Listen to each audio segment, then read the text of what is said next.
Paris. And we couldn't hear each other. Beautiful. I know, Great right? start. Great intro. That was a great intro. I loved it. Wasn't it cool? Like That was so cool. the dark tones of that, yet Yes. still kept it Christmassy. Yes, I loved it. It was really, really fitting.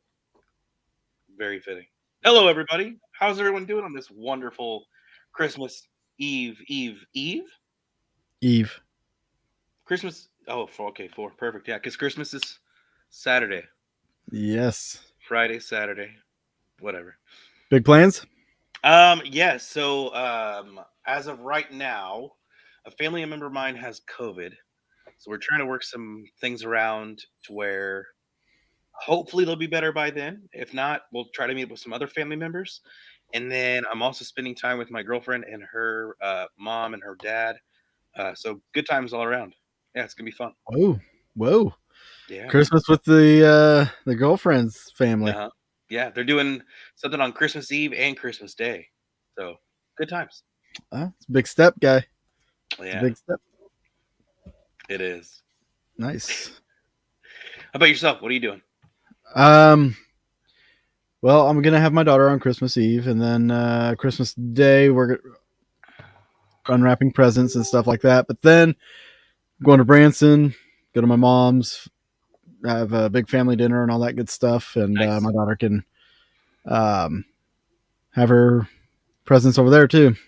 Wonderful. Sup, Spurrier? Sup, Josh? Good to see you guys. Thank you for joining us. Also, Spurrier says still no photo cred to me for that pic, Dave. Jeez, what's wrong with you, Dave?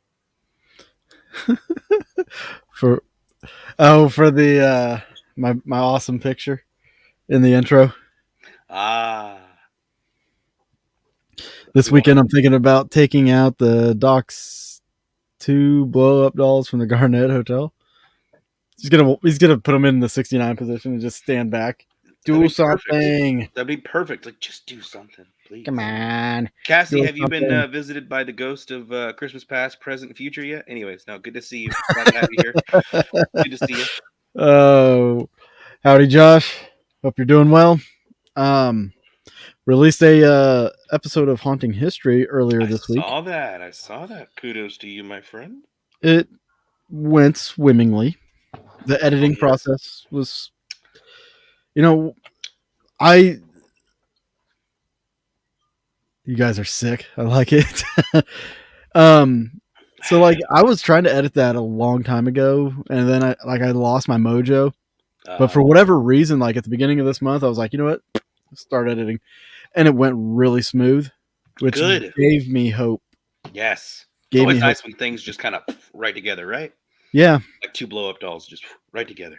Right together. You're going to make them scissors and they're going to go. Not if you had lubrication, it'd be fine. There'd be no noises. That's the whole point.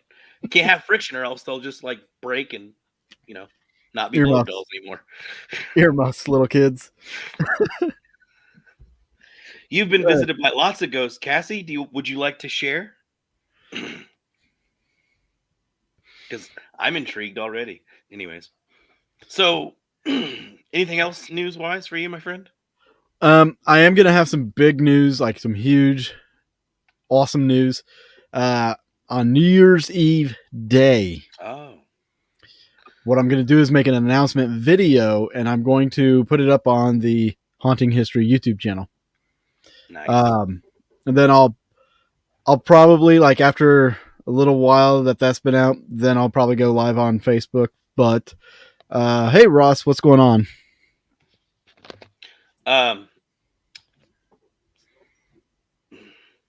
It's Mom and Don and Ross watching. Oh, it's okay. So it's my girlfriend's mom and her boyfriend watching the show.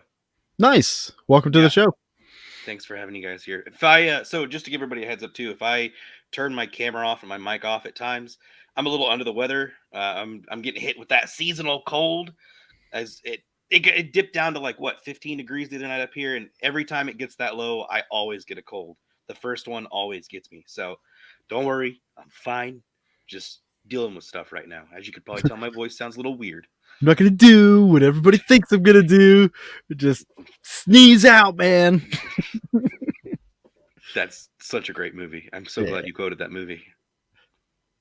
for Not the a lot of most people. Not a lot of people know that movie though. part. You'd be surprised.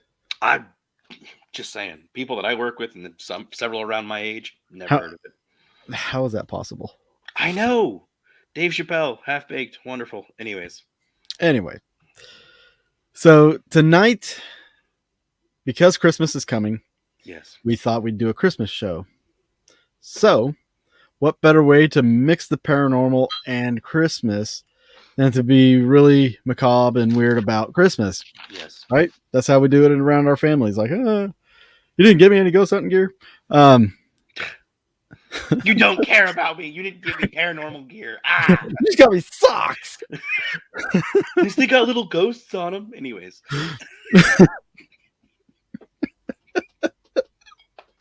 Love it. All right. Lord. So, we're going to talk a little bit about Krampus, and then some other weird holiday traditions from other cultures, and then also we have some Christmas ghost stories, and one of them, Charles, you're going to like, Oh.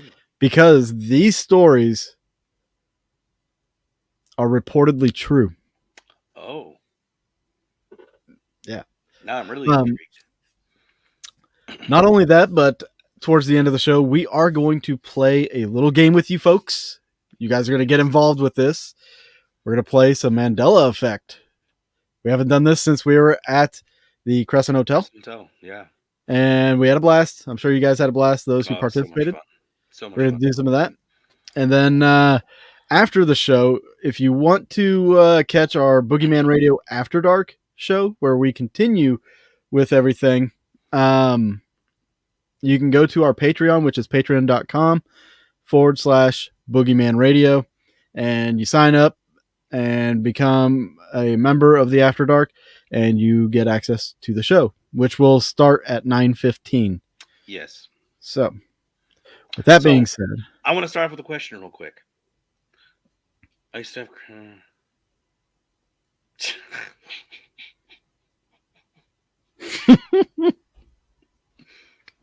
Just gonna give you that.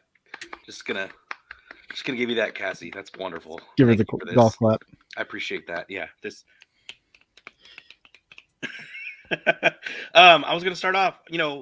We growing up, I never heard about Krampus ever. Me either. Right? I never knew Krampus was a thing until I'd say probably maybe 16, 17.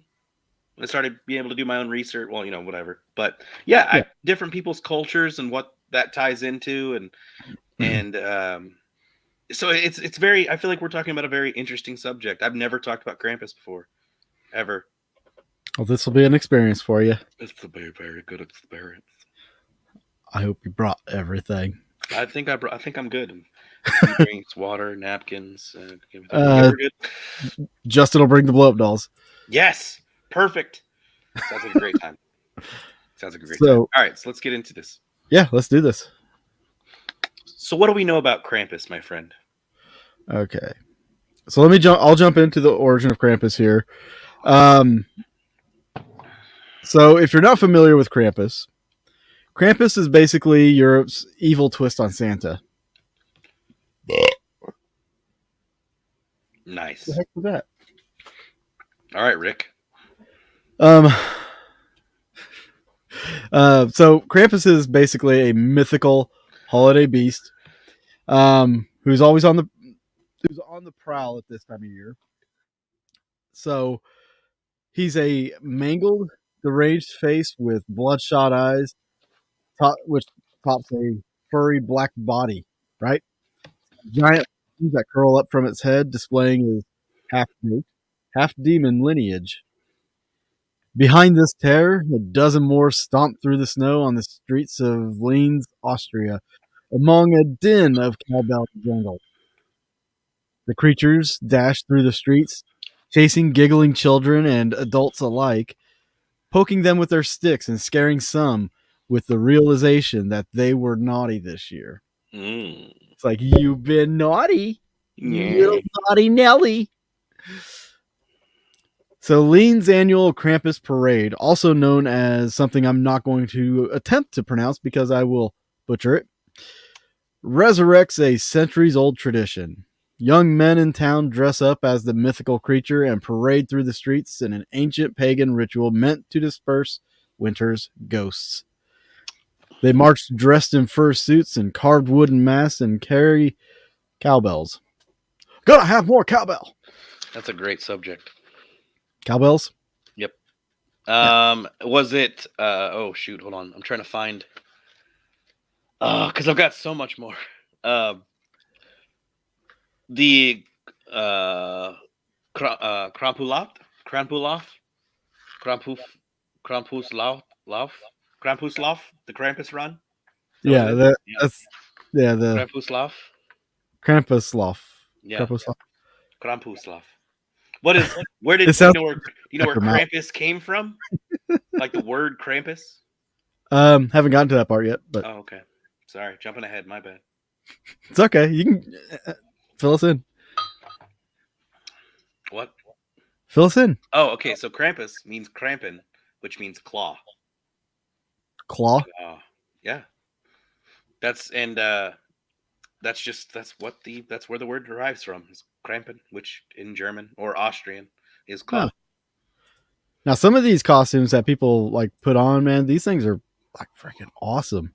They're wild, dude. And I mean, like in the early days, back in oh gosh, what was it? Trying to think here. They didn't only 12th century. Yeah. So the Catholic Church actually tried to stop people from celebrating Krampus stuff Of with course. Saint Nick because the devil, you know, which is very interesting in the 12th century that they stopped it because a lot of people take the likeness of Krampus to the devil. I was gonna say I don't know where they get that idea from. Right? I don't know. Where does that idea come from? And I wouldn't be surprised if it was like if we have Krampus to thank for the today's modernization of what is like demons, devils, stuff like Possibly. that. I mean, it goes back to other roots too that deal with like ancient Germanic stuff in Austria and like way back in the day. But we'll talk about that after a bit. Yeah. But it's very, very interesting to see the similarities between the two, right? It is. So Krampus himself historically comes around the night of December 5th. Yes. Tagging along with St. Nicholas. He visits houses all night with his saintly pal, while St. Nick is on hand to put candy in the shoes of good kids and birch twigs in the shoes of bad. Krampus, his particular specialty, is punishing the naughty children. So legend has it that throughout the Christmas season, misbehaved kids are beaten with birch branches, or they could disappear, stuffed into Krampus's sack and hauled off to his lair to be tortured or eaten. That old chestnut. Yeah. So basically, Krampus is like the yin to Saint Nick's yang. Yeah, and in some cultures, they actually see them as basically the same person, where Krampus is the bad version of Saint Nick because, what was it? In one of the folklore or one of the stories where Saint Nick comes back to life and nearly beats a bishop to death with birchwood, which birch sticks is what Krampus uses to beat people with in the legends of Krampus and Saint Nick. So some see them as one and the same, but Krampus being his dark counterpart and Saint Nick being the good side. Yeah, it very well could be a whole alter ego kind of thing, like don't get on Santa's bad side because Krampus comes out. Oh yeah. Maybe he got split personality. He would torture the kids, possibly. He'd possibly eat them too. Yeah. Nothing like scaring the kids to being good, right? It's way better than coal. Yeah. So, which is weird because Krampus's roots really have nothing to do with Christmas. Yeah, no, it like you said, it dates back to Germanic paganism. Yep. The winter solstice. Yeah. So for some people, like the whole festival is just it's basically a festival of child hunting, Yeah, basically. Like yeah. it's a pedophile's playground. Uh, Well, I mean, dress up in kind of. I mean, costume. it just depends on it depends on where you're celebrating it at. In different areas of Germany and Austria, you have some where people are dressing up and going and like so before in like the 18 not the 1800s, what was it? Around the World War 1, between World War 1 and World War 2, people would dress up and go door to door demanding alcohol. That sounds like my kind I of mean, it was like another type of Halloween where it was so when the Germans, when people came over in 1700 and 1800 from Germany and Austria, came over to America, they brought over that religion or that myth, and people would right. dress up and they would celebrate like it's Halloween, Mardi Gras, and New Year all in one. Yeah. Um, and the whole legend of Krampus has grown outside of not just the festivals, but it's got its own comic book Oh, a comic book, movie, movie, which I tons of still stuff. never seen. I haven't either. Oddly enough, you know, I'm gonna have to watch that. I'm gonna watch that Well, some say tonight. it's become too commercialized, Yeah, where Krampus versus Saint Nick, that whole thing. I heard the Krampus movie, was more funny than it was actually scary. I could see why just by looking at some of the pictures. If James Wan had done it, it would have been Oh, it absolutely would have been terrifying. fantastic. Yeah, I completely agree with that. So what happened on December 6th after Krampus and Saint Nick would go to people's houses on the night before on the 5th? Shoot, I closed that out. Oh, well, I'll Yeah, say it. yeah, So go ahead. on the 6th, Saint Nick would show up and actually give presents to the children, not just candies like the night before. Technically, the 5th was Krampus's night. The 6th was Saint Nick's night. He'd go around to people's houses, give kids presents. Even the bad kids that survived Krampus could still get a gift, which sometimes was a metal rod. And I don't know why a metal rod is a thing, but okay, that's just the way their legend and not religion, but culture went. Yeah, But I'm trying to think what else. Am I missing anything? No? Okay. But as we know, Krampus's like purpose was to keep kids from being bad. yeah. Right. Much So like much like now, where it's kind of watered down. It's like, oh, if you're bad, you won't get presents. right. I like I like scaring kids. I'm all for telling them, hey, if you're bad all year, Krampus is gonna come. He's gonna kidnap you, and Yeah. he's either gonna beat the crap out of you or he's gonna kill you and eat you. Yep. Oh You no. better be good. Yeah. So I mean, well, then there's some where Now let's go get that ice cream. I'm trying to let's go be good and do your chores, right? Yeah, yeah, Um so and then eventually, and the costume of Krampus has changed over the time. The yeah. chains were finally added. A lot of people like to add chains. I'm sure it also helps with effect for sound for scaring people. Yeah. Not only just from somebody going up and going ah in a Krampus costume, but like rattling chains, dragging chains. I'm sure that sounded great. When you But think about like modern haunted houses, the yes, attractions, yeah, where exactly. Well, it's kind of adapting that idea or technique or yeah. whatever from those, and just kind of implementing it with the costumes. Well, and some people also think that that was a way of the Catholic Church chaining the devil or restricting the devil kind of thing, Yeah, and they couldn't do it. So it was just a broken chains, yes, shackles on the wrist. yes, and which and it could have been adopted by other cultures too. But Let my demons go. do you have any? Did you have anything else about the history of Krampus?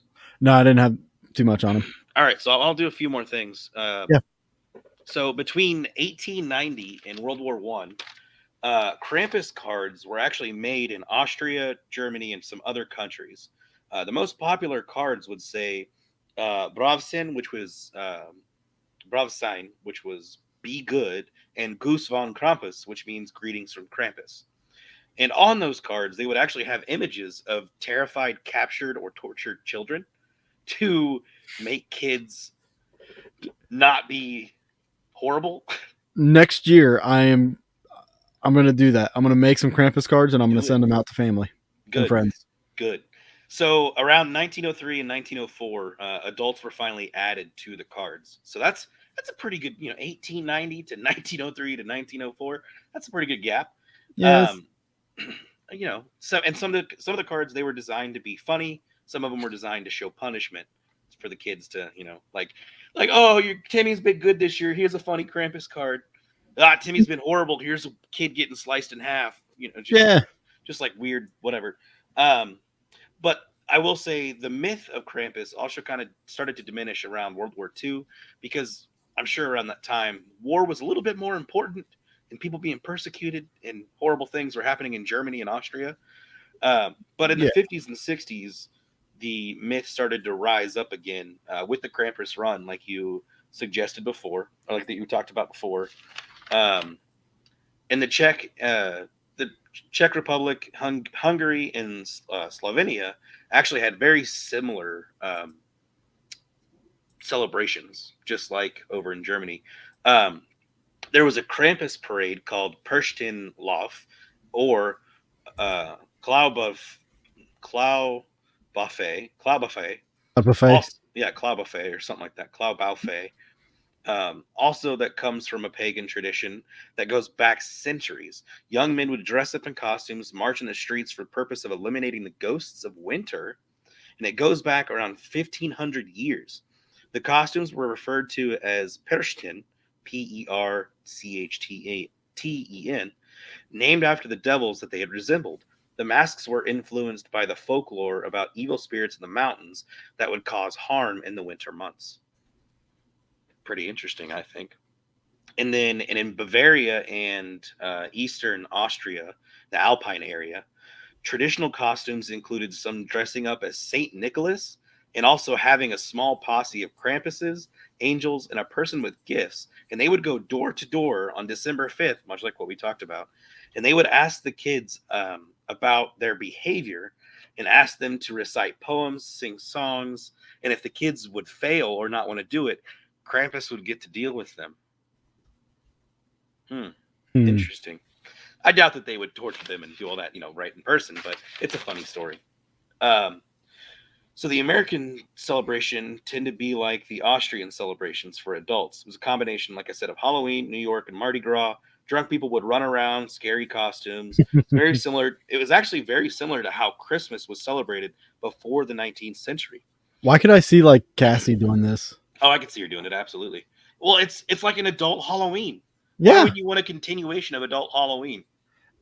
People complain all the time that Halloween ends so early and everybody jumps into Christmas So mode. why not we Look, just do Halloween, Thanksgiving, and then at the beginning of December, more Halloween? more Halloween.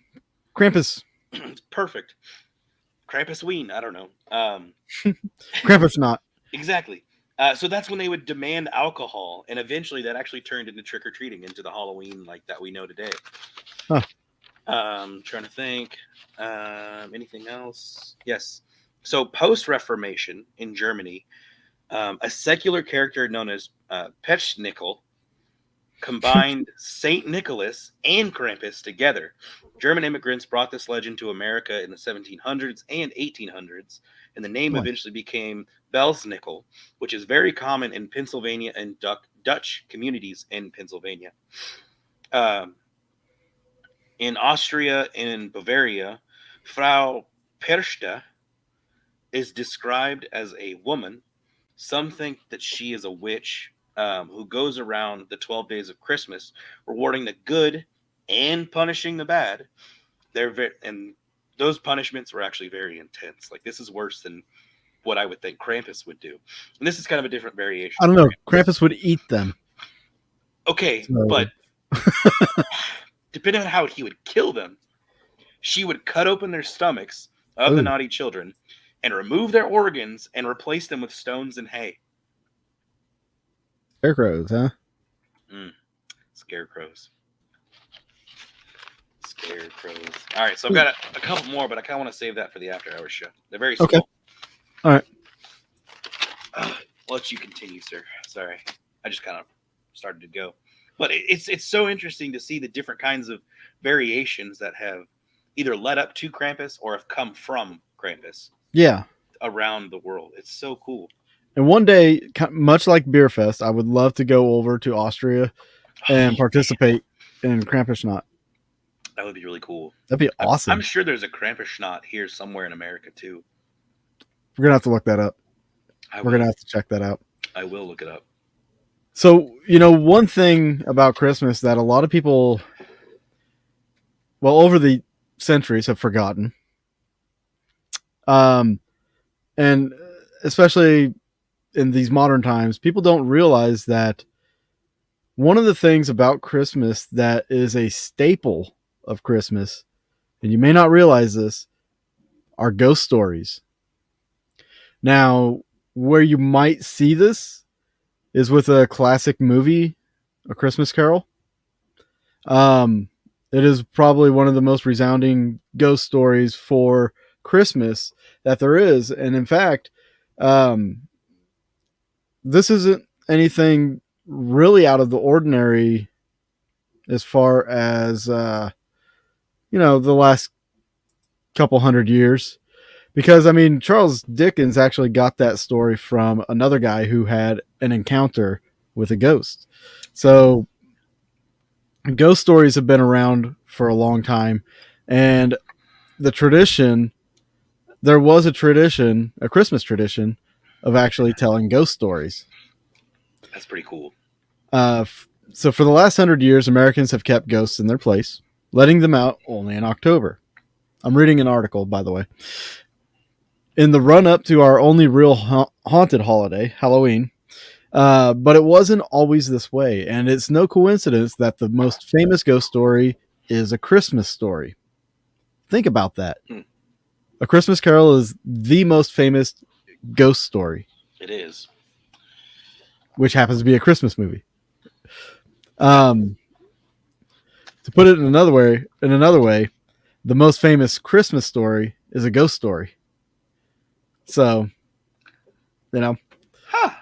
which A Christmas Carol was first published in 1843. And it's a story about a man tormented by a series of ghosts throughout the night before Christmas.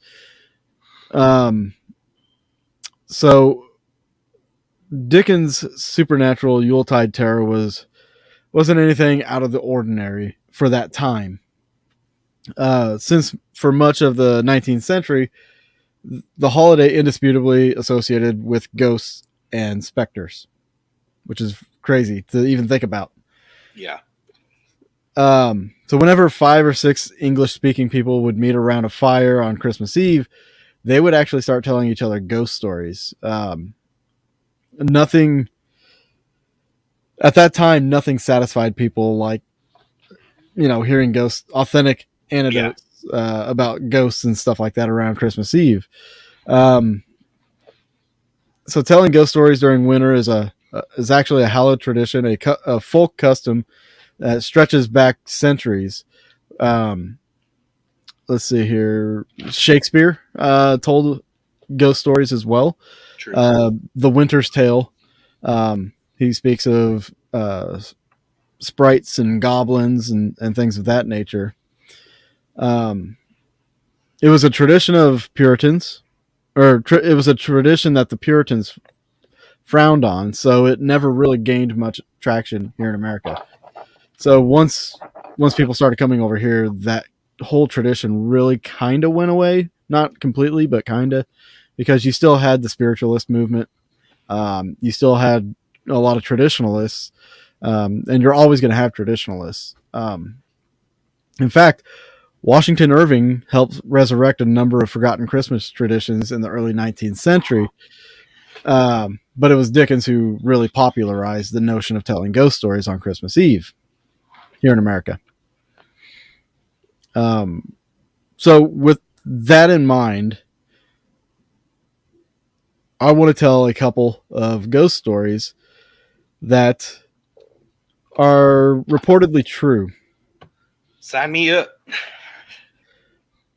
Sign me up, buttercup. And I have one especially for you. Oh, boy. I think you're going to like this one. I'm going to tell it first, just because. Huh. Interesting. I didn't know that. What? You didn't know what? Well, I just put it up there. Huh? Josh put in 1862, Dickens joined the first ever paranormal research group called the London Paranormal Club or something like that. I didn't know that. That's I really wouldn't cool. be surprised. That is cool. So this story comes from a particularly favorite place of ours. Iowa. The Crescent Hotel Oh, good. is by far one of the most notoriously haunted hotels in the U.S. Located among the northern border of Arkansas near the Ozark National Forest, the hotel has been plagued by tragedy and ghost stories since it was first erected in the 1800s. While there are different legends and ghostly sightings associated with almost every square inch of the hotel's estate, one story continues to astonish visitors to this day, and I didn't even know about this story. Allegedly, one year during Christmas time, visitors came to view the hotel's Christmas tree, only to find that the Christmas tree and all of its packages were mysteriously moved to the other side of the room, which I'm guessing this would have been in the lobby. Yeah, that's kind of my guess. This could have been a prank staged by the hotel staff or a visitor. However, the occurrence was accompanied by sightings of various phantom spirits dressed in Victorian era clothing, wandering aimlessly around the hotel's dining room. Some said the spirits appeared to be playful, and they moved the gifts and furniture across the room as a joke. This was seemingly confirmed when the hotel staff reportedly returned the next day, only to find that everything was back exactly where it was supposed to be.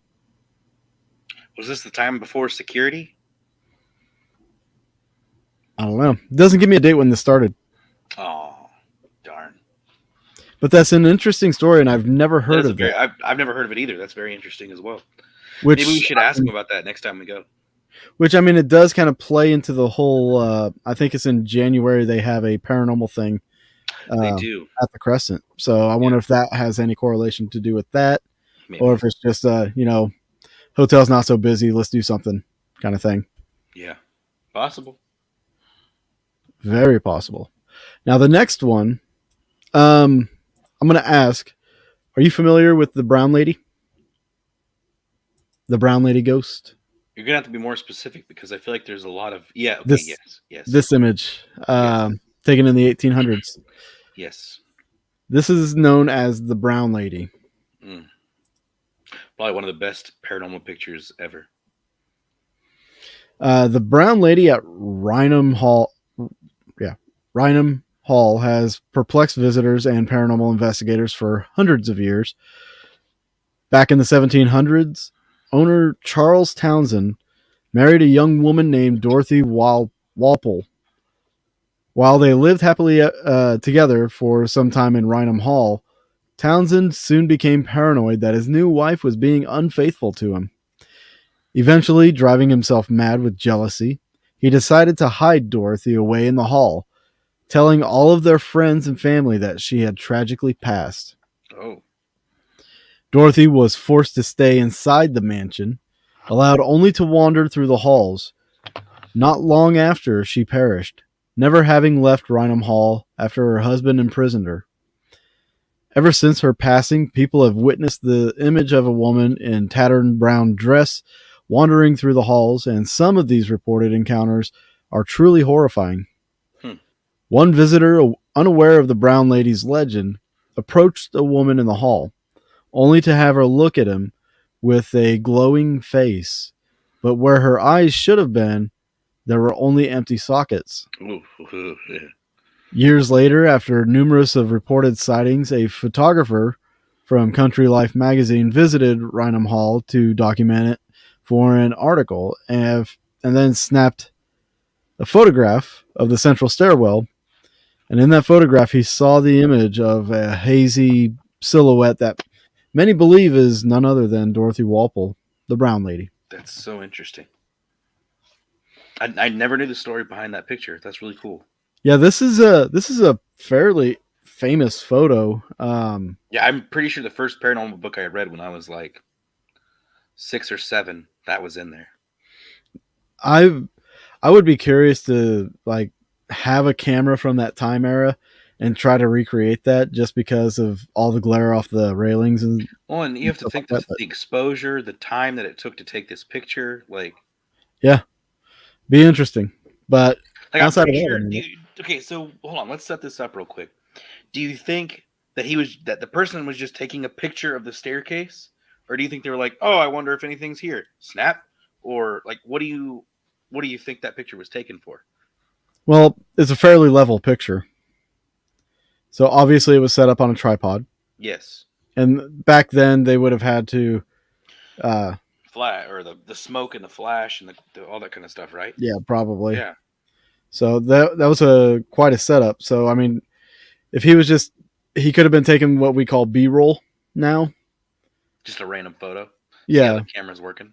Yeah, the because of the cameras having to go through such a process for every shot, he was Yeah. probably going around and getting those pictures for the magazine just of Mm, the place, and then this happened to capture. I mean, it's a possibility. so cool. I love that picture. It's a great one. Indeed. Let's tell maybe two more. Let's tell two more stories, and then we'll play some Mandela Effect. Let's do it. Let me save that. All right.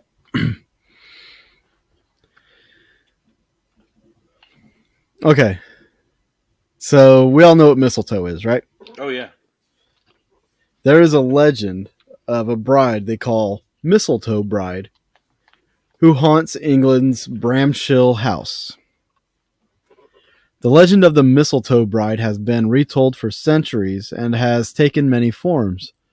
While the story's true origin is difficult to determine, many have come to believe its roots are in the disaster or disappearance of Lord Lovell's bride at the Bramshill house in Hampshire, England.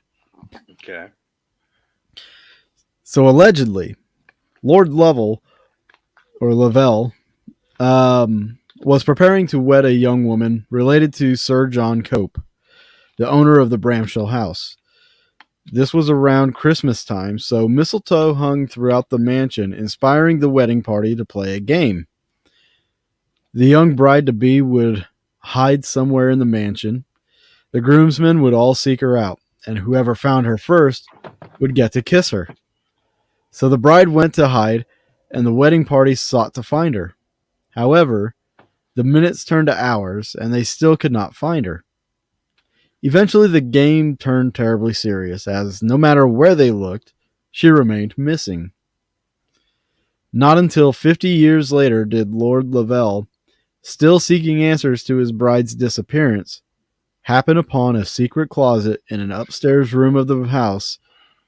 Inside, he found a wooden chest sealed shut with a lock. Hmm. Upon opening the chest, he found the nearly unrecognizable remains of his bride. Oof. Guess someone got to her first, and it wasn't just a kiss. That's crazy, man. Seriously, what could have happened? I don't know. It's it, wild. who had the time during this game to stuff her in a trunk and then padlock it, shut the door to this secret room, and be like, oh, I didn't see her. Well, but here's the thing. It said she was hardly recognized, right?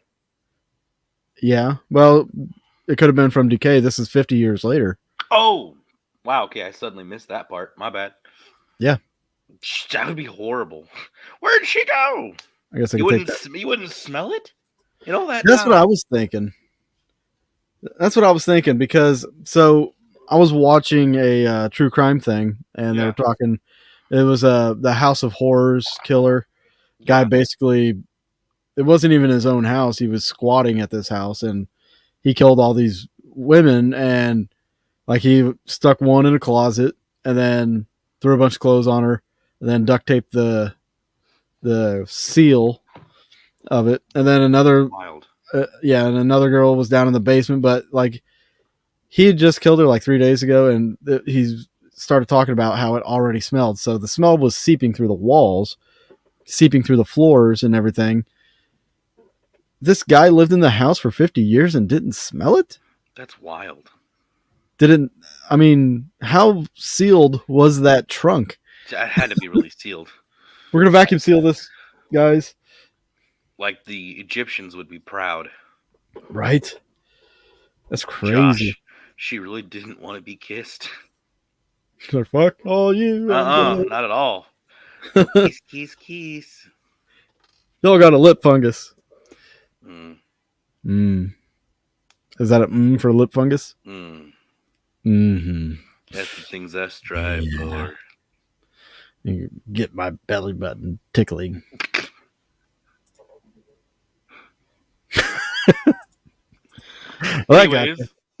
Anyways, that was good.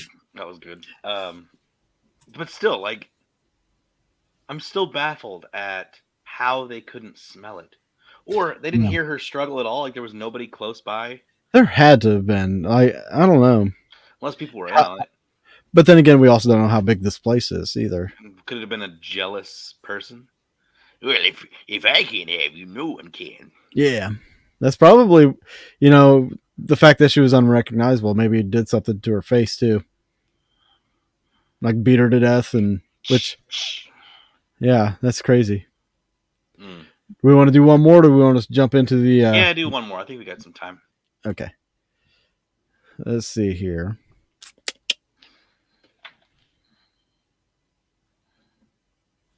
Got some time. Trying to look for a good one here. All right.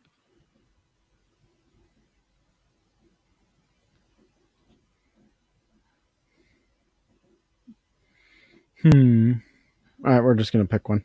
In my head, do do do do do do do do. Okay. This one's a short one. Ding. Huh?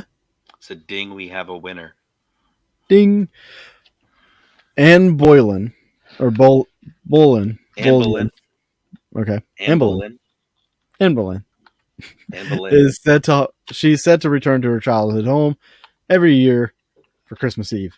Really? I didn't know that. Yep. In Hever Castle, which is nestled deep in the British countryside of Kent, was once home to the Boleyn family.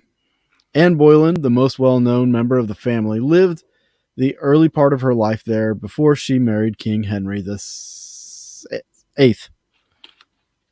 Within a few short years of her marriage, however, Anne was targeted by a dissent group and a dissent and gossip within the castle, accusing her of everything from witchcraft to adultery. Huh. Eventually, her husband formally accused her of these charges, and she was ultimately executed. I was going to say, do you not know who Anne Boleyn is? No, I don't. Oh, okay. Whether she suffers from heartbreak or homesickness, Anne Boleyn's spirit is said to haunt the halls of her childhood home, Hever Castle. However, she allegedly only appears on one day of the year, Christmas Eve. Rumors persist that her somber specter is seen drifting silently over the picturesque bridge that spans the River Eden in the grounds of the home where she knew much happiness. So if anybody's over at these locations around Christmas, especially on Christmas Eve, like this one, I want to see somebody investigate, these tales and stuff. I want to know what people find. I always thought that would be a cool show. Like, somebody goes out, there's this ghost story of a location. Something's supposed to happen on a certain day. Well, let's take a camera crew. Let's all go out there and let's see if we catch it. That'd be really interesting. It'd be cool. It would be really cool. Tale. All right, guys. So what we're going to do now, we're going to play a game. You and I and Charles. Something like that. Explain the game to him, Charles. All right, so I have a series of cards here, and the game is called Mandela Effect. And for those of you that are not familiar with the Mandela Effect, back in the olden days, not really, whatever. Some believe that Nelson Mandela died one way at a certain time, and some believe that Mandela was still alive and he hadn't died yet. Or another good instance of one: did the Monopoly Man have a monocle? Hmm. Did Curious George have a tail? Was it Berenstain Bears or Berenstain Bears? Huh. The great mysteries of the Great Divide. We don't know. So Will never subside. exactly. So this game is basically it's a memory tester, but some people remember some things one way, some people remember some things another way. Is it a dimensional shift? Are we in a different timeline? What is that all about?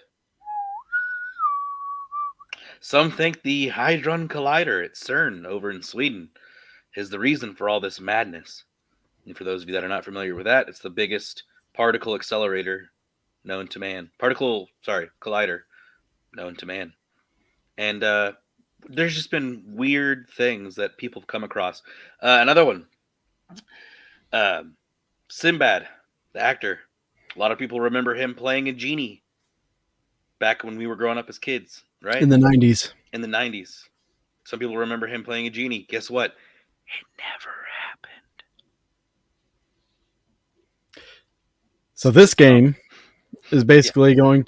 What Charles is going to do is read some questions, Yes. and we have to choose what we remember.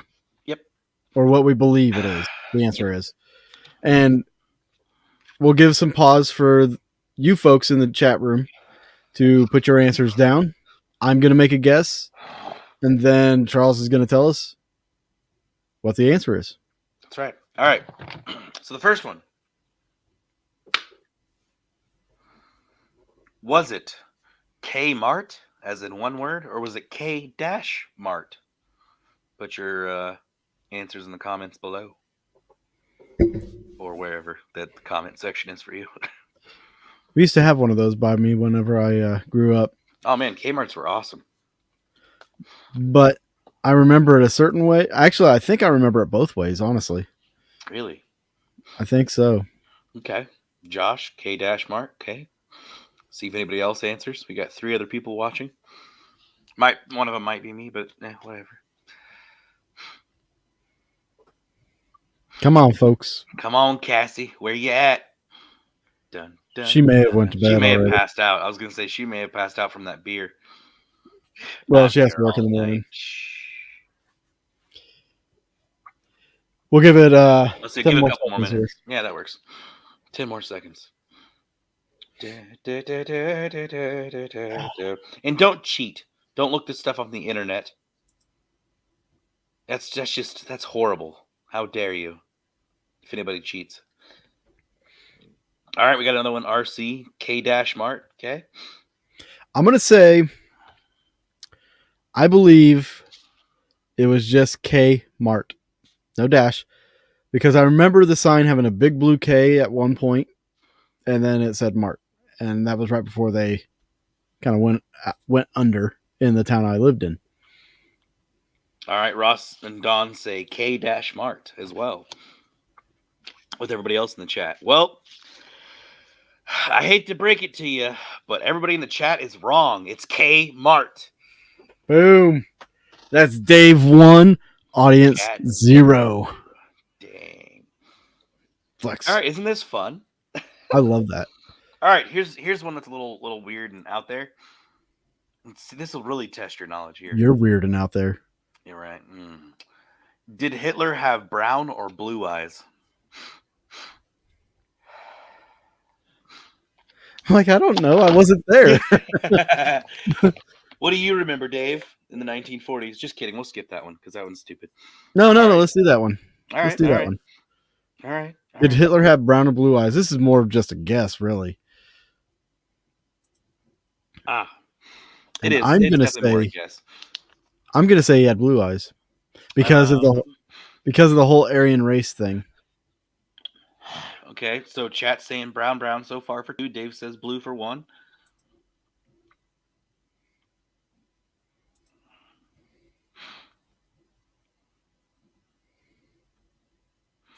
Oh, this next one's a good one. I love this movie.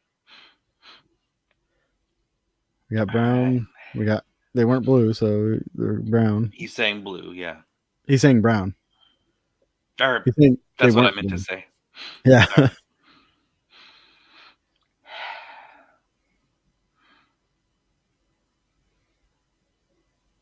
All right. What is it? Oh, okay. We're gonna go ahead and go for it. Yeah, All we'll right. just go ahead. It was Blue Eyes. Dave again. Like I said, It's a process they, of elimination. well, they were trying to make the ultimate race, the Aryan race, I would which have was gone with blonde blue hair, too. blue eye. But here's the thing: He he wouldn't had like dark dump on hair, himself, but he had dark hair and blue eyes, though. but he had blue eyes. So, well, the the the blonde hair. I don't know how much of a stickler they were about any of this, but the whole blue eye thing was one of the key elements to Yeah, like the pure superior Aryan race and race. everything. Yeah, And I don't think if he had brown eyes, he would have been looking for the superior race and dumping on himself like that. yeah. So Well, Ross got there might be a delay between Ross and us, by the way, because he just put in blue, so I think it's a little bit of a delay. Um, so here's what I'm gonna do.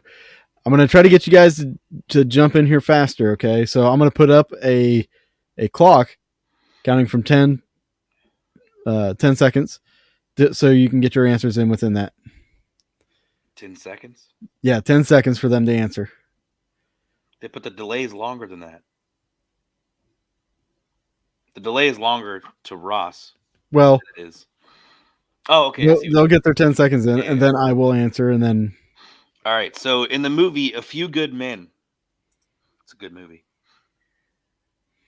But how does the line go? You want the truth? You can't handle the truth. Or you want answers? I want the truth. You can't handle the truth. Which one?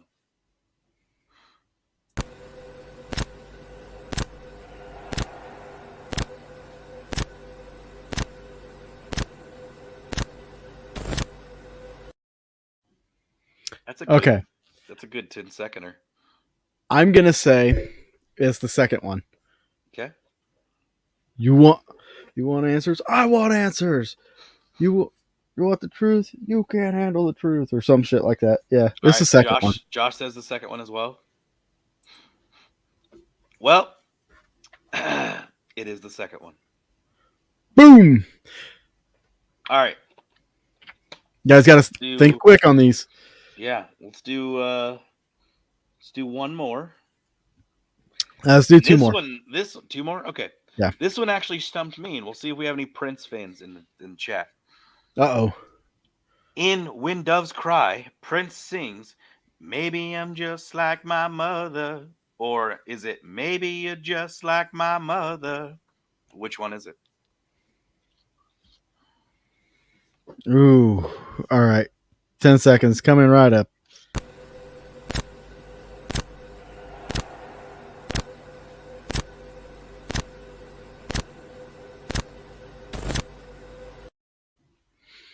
This is hard. You're welcome. This is really hard. All right, guys. 10 seconds is up for you guys. Throw your answers out or your guesstimations.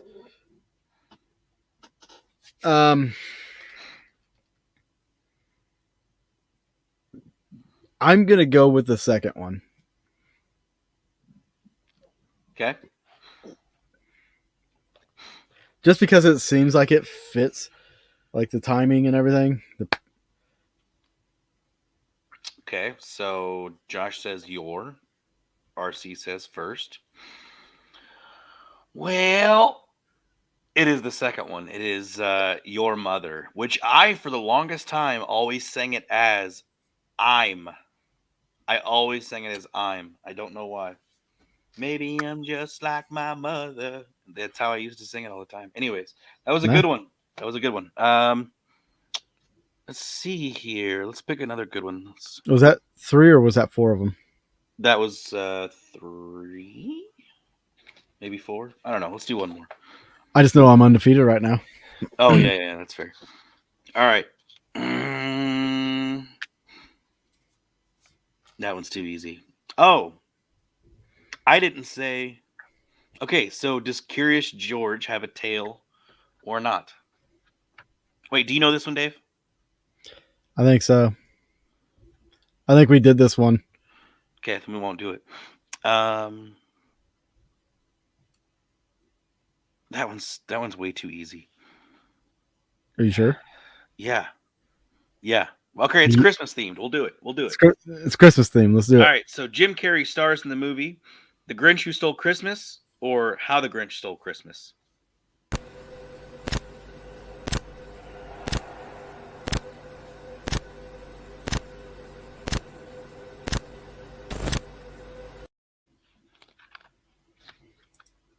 Which one do you think it is, Dave? I've only seen this movie like one time, Mm. so that kind of hinders me a little bit. But I'm gonna say How the Grinch Stole Christmas. Okay. No, Josh, it's okay. No, you're right. Okay, The Grinch. Okay, perfect. All right, cool. All right. RC Ross. RC. But I think it is. I think it's How the Grinch Stole Christmas because I'm pretty sure that was the book title too. Possibly.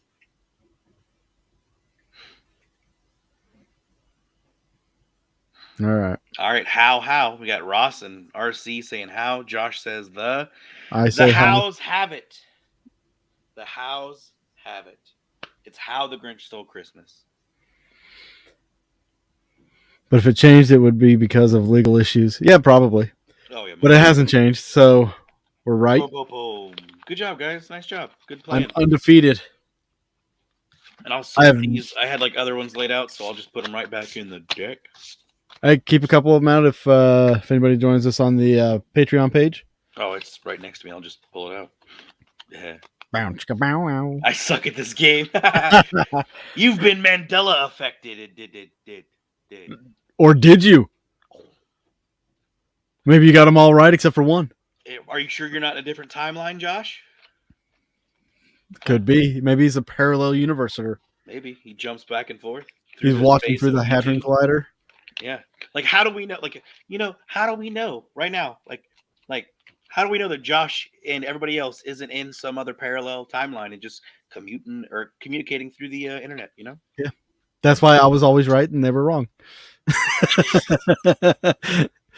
No, they were right on a few of them. They were. They did good. They did really good. They did a good one.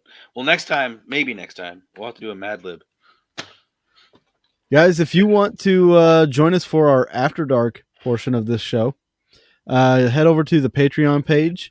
It is patreon.com/Boogeyman Radio, like you see down there. And at 9:15, we are going to continue the show over there. We'll put a link up in the tier, and you can join us through that way.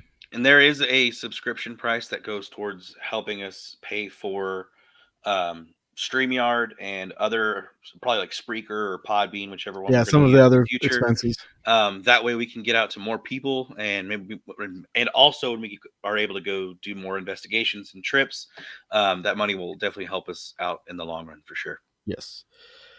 With that being said, guys, we appreciate each and every one of you. Absolutely. If we don't see you in the Patreon, no worries. We hope you all have a Merry Christmas, Happy Holidays, Happy Kwanzaa, Happy Hanukkah, Happy whatever you want to be happy about. Just have a happy one. And I'm going to go ahead and say it, even though we will see them before it. Have a Happy New Year, too. Be safe. Please be very safe. We'll see them before then. I know. I did say we will see them before then. Oh, okay. But I wanted to say it. Bye. Bye, guys.